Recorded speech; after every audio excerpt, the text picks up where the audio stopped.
అలా గైస్ మన ఈ 9th వీక్ నామినేషన్స్లో ఇంకొక పెయిర్ అనమాట, మనం అసలు ఎక్స్పెక్ట్ కూడా చేయము. అదే భరణి వర్సెస్ తనుజ అనమాట. వీళ్ళిద్దరిలో ఎవరిది మిస్టేక్, ఎవరు ఎలా మాట్లాడారనేది మాట్లాడుకుందాము. సో వీళ్ళిద్దరిలో అయితే కనుక భరణి గారు ఏం చెప్పారు, నాతో కంపేర్ చేసుకుంటే కనుక తను ఇక్కడ ఉండాలి అని అయితే అనుకోవట్లేదు. ఎందుకంటే తన వల్లనే ఇప్పటి వరకు బాండ్స్ వల్ల కానీ తన గేమ్ వల్ల కానీ అవతల వాళ్ళ గేమ్ అనేది పాడైపోతుంది అని అయితే కనుక భరణి గారు అన్నారు. బట్ తనుజ అయితే చాలా క్లియర్గా చెప్పింది, మీరు చాలా సేఫ్ గేమ్ ఆడుతున్నారు.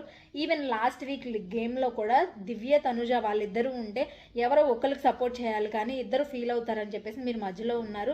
కేవలం మీరు ఇలాంటి మాటల వల్లనే మీ గేమ్ అనేది బ్యాక్కి వెళ్ళిపోతుంది. అండ్ ఈవెన్ మీరు వేరే వాళ్ళకి ఏమైనా చెప్పాలి అని అన్నా సరే పర్సనల్గా వాళ్ళకి చెప్పుకోలేక మీరు నాకు వచ్చి వాళ్ళకి చెప్పు అని చెప్తున్నారు.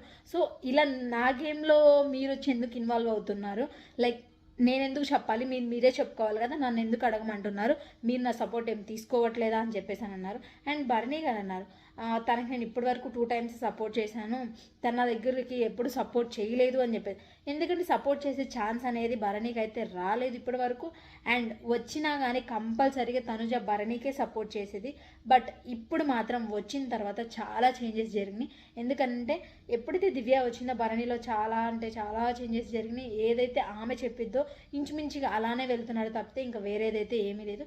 దీనిలో అయితే కనుక భరణిదే తప్పు అని నేను అనుకుంటున్నాను. ఎందుకంటే ఇప్పటి వరకు ఉన్నది ఒక లెక్క, ఇప్పటికిప్పుడు వచ్చి వేరే వాళ్ళు చెప్పడం వల్ల వేరే వాళ్ళు మీరు వీళ్ళ వల్ల వెళ్ళిపోయారు అనేది చెప్పి తన నిజమే అని తన దగ్గర నుంచి బ్యాక్ మాట్లాడడం అనేది తప్పు అంతే.